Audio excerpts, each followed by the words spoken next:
Hello साथियों, कैसे हैं? मैं विकास एक बार फिर स्वागत करता हूं आपके अपने चैनल विकास गुप्ता क्लासेस में। आज हम बात करेंगे प्रश्नावली 3.4। 3.4 में हमने पार्ट 1 आपको बताया था।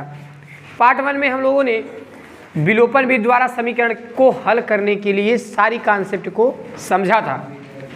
आज पार्ट सेकेंड में जो हम बात करेंगे, क्वेश्चन नंबर 1 का जो 4 क्वेश्चन था वो बता दिए थे, दूसरा में आपका पहला और इसका दूसरा बता दिए थे। जो मित्रों भैया क्वेश्चन नंबर आज 3 से शुरू करेंगे। प्रश्नावली 3.4 में आपका क्वेश्चन नंबर 3 से आज हम लोग क्वेश्चन को शुरू करेंगे। क्वेश्चन नंबर 3 कह रहा है, चलिए तो प्रश्नावली 3.4 में पार्ट 1 हमने पढ़ा था।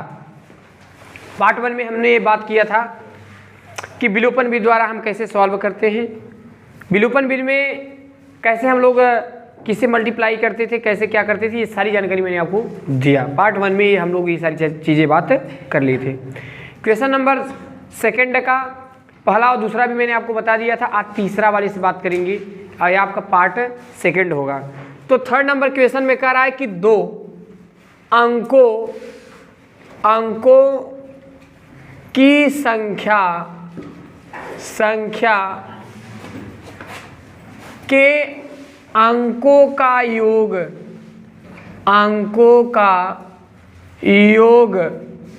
9 है। इस संख्या का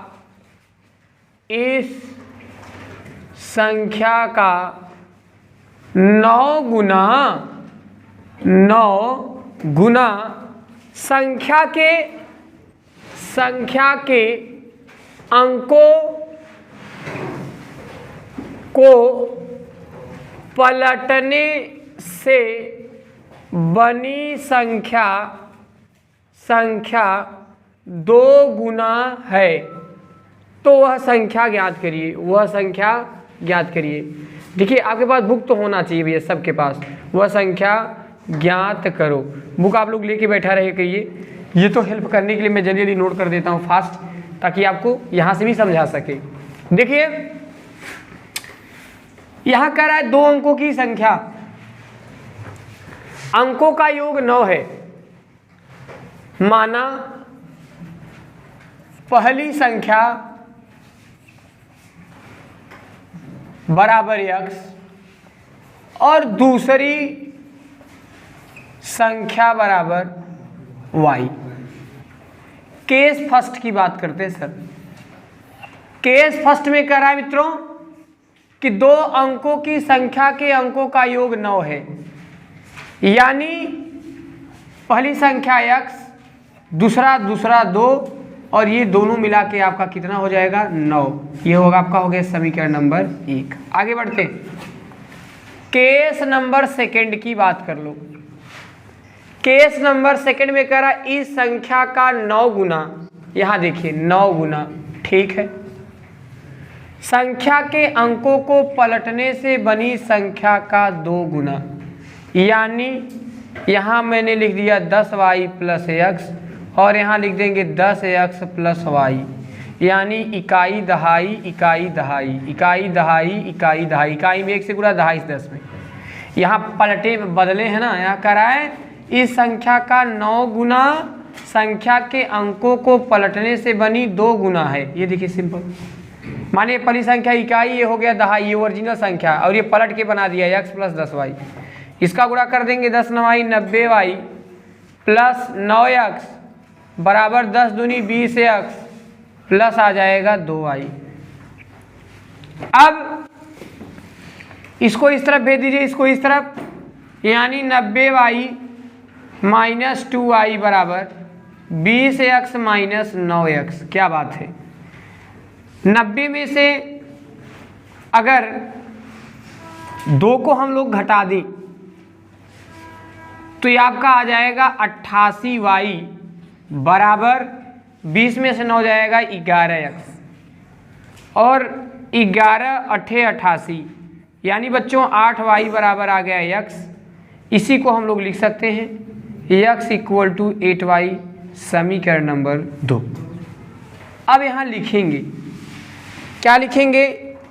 यक्स का मान समीकरण 1 में रखने पर, यक्स का मान समीकरण 1 में रखने पर, तो भैया समीकरण 1 है यक्स प्लस वाई बराबर 9, तो यक्स के बराबर है 8y प्लस वाई बराबर 9, यानी 8 एक आ जाएगा 9y बराबर 9, 9 से 9 गया यानी y बराबर क्या आ गया 1। y का मान समीकरण 2 में रखने पर, जब आप समीकरण 2 में रखेंगे तो x बराबर 8y यानी x इक्वल टू 8 गुणे वाई, y के स्थान पे 1 आ जाएगा, 8 के आपका आंसर कितना आ जाएगा 8। उम्मीद करते हैं आपको ये समझ में आया होगा, इसे आप लोग नोट कर लीजिए, ठीक है।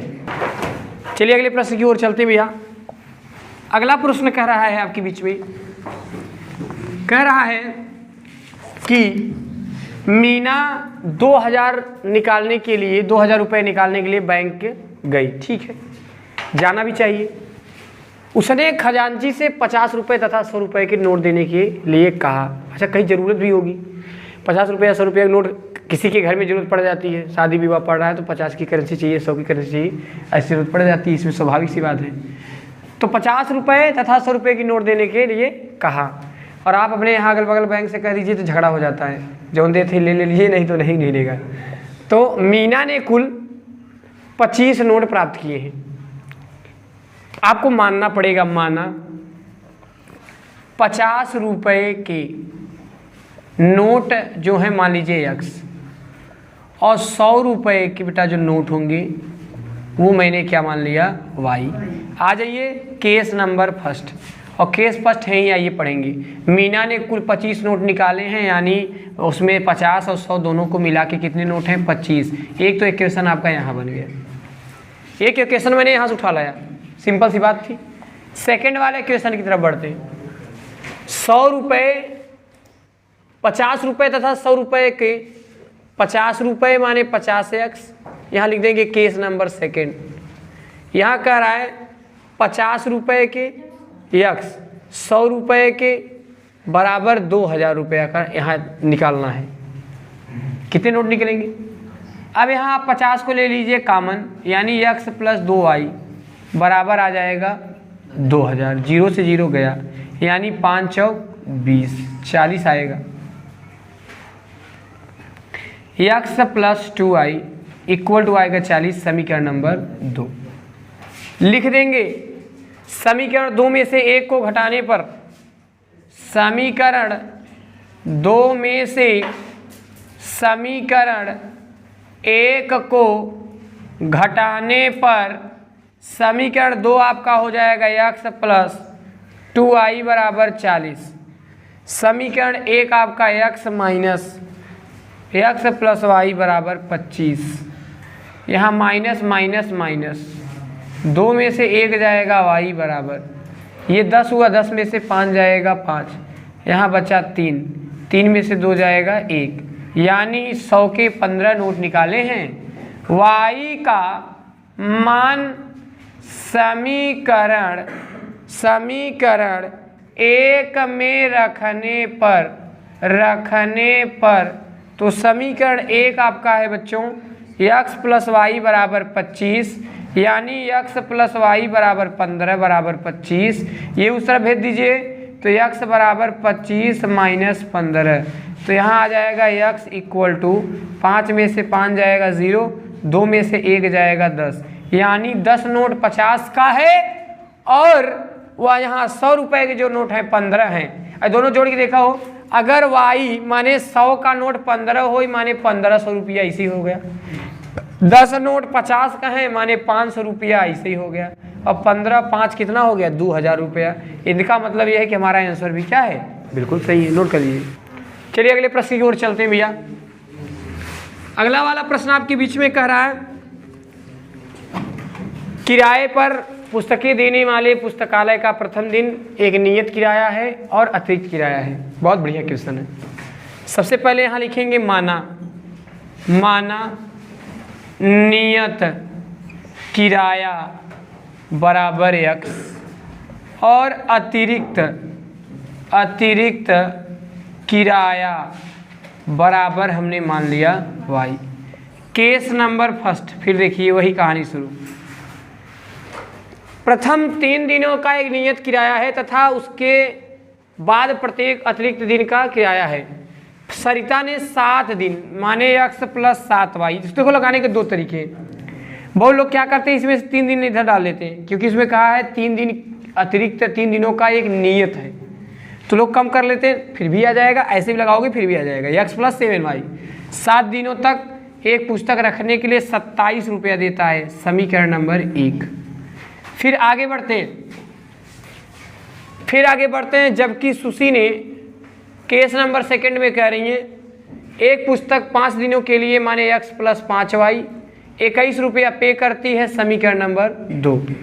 तो भैया यहाँ लिख देंगे समीकरण 1 में से समीकरण 2 को घटाने पर